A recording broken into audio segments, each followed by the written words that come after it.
Welcome to the Startup Funding Espresso. I'm Hall T. Martin, where we talk about how to raise funding and invest in startups and the time it takes to drink an espresso. If you have a question about startup funding or investing, please go to the website, startupfundingespresso.com, and type in your question into the chat bot in the lower right corner to receive an answer. I hope you enjoy this episode.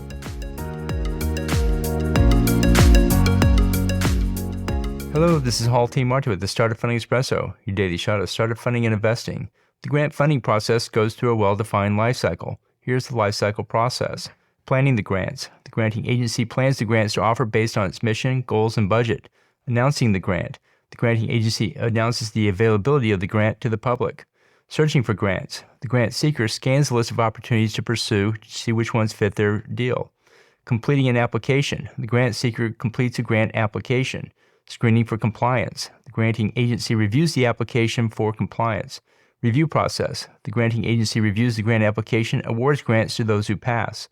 Notification of award. The granting agency notifies the recipient of the award.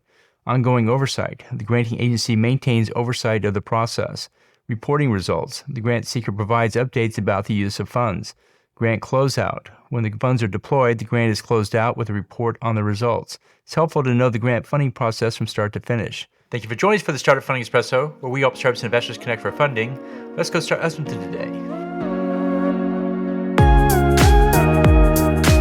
Hall T. Martin is the director of Investor Connect, which is a 501c3 nonprofit dedicated to the education of investors for early-stage funding.